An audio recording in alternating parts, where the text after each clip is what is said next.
ego, French, moi, German, ich, Jacques Lacan, moi and je.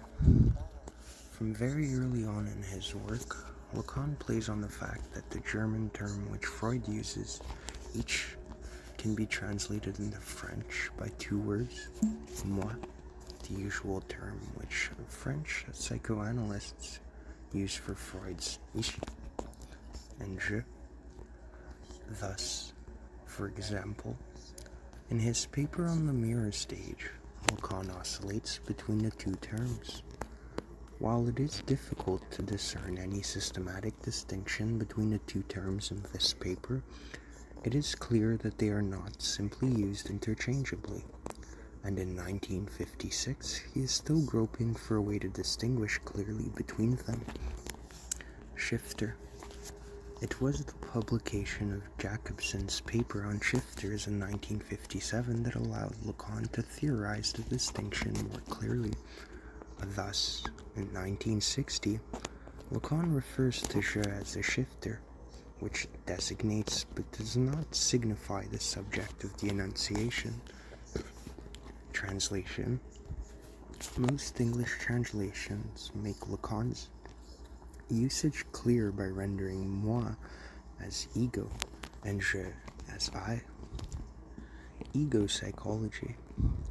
When Lacan uses the Latin term ego, the term used to translate Freud's ich in the standard edition, he uses it in the same sense as the term moi, but also means it to imply a more direct reference to Anglo-American schools of psychoanalysis, especially ego psychology. Sigmund Freud's use of the term ich, ego, is extremely complex and went through many developments throughout the course of his work before coming to denote one of the three agencies of the so-called structural model.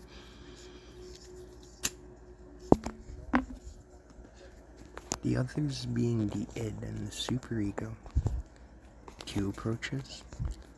Despite the complexity of Freud's formulations on the ego, Lacan discerns two main approaches to the ego in Freud's work and points out that they are apparently contradictory.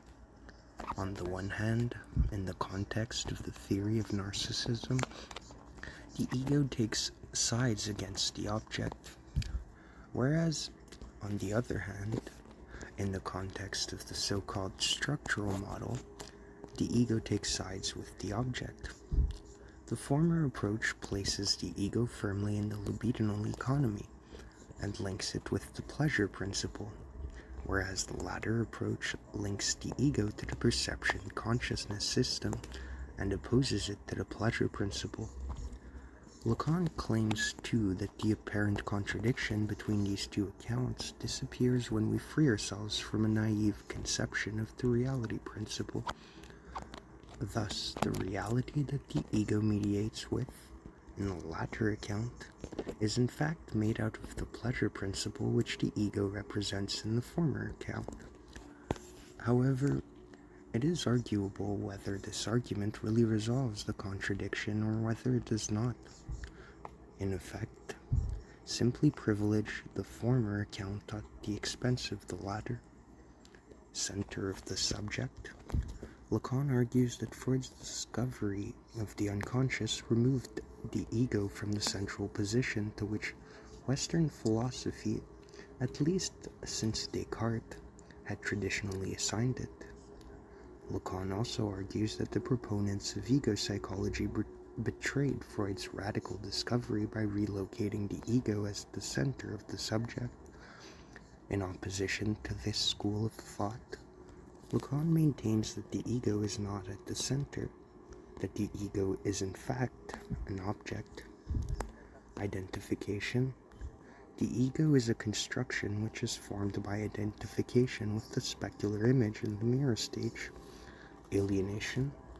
It is thus the place where the subject becomes alienated from himself, transforming himself into the counterpart.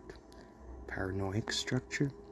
This alienation on which the ego is based is structurally similar to paranoia, which is why Lacan writes that the ego has a paranoid structure, imaginary formation. The ego is thus an imaginary formation, as opposed to the subject, which is a product of the symbolic. Méconnaissance. Indeed, the ego is precisely a méconnaissance of the symbolic order, the seat of resistance. Symptom. The ego is structured like a symptom. The ego is structured exactly like a symptom. At the heart of the subject, it is only a privileged symptom, the human symptom par excellence, the mental illness of man. Analytic treatment. Lacan is therefore totally opposed to the idea, current in ego psychology, that the aim of psychoanalytic treatment is to strengthen the ego. Since the ego is the seat of illusions, to increase its strength would only succeed in increasing the subject's alienation. Resistance. The ego is also the source of resistance to psychoanalytic treatment, and thus to strengthen it would only increase those resistances. Because of its imaginary fixity, the ego is resistant to all subjective growth and change, and to the dialectical movement of desire.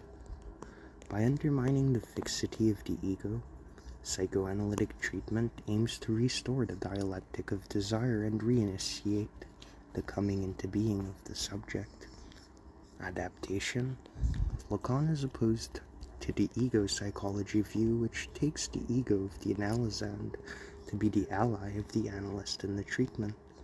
He also rejects the view that the aim of psychoanalytic treatment is to promote the adaptation of the ego to reality.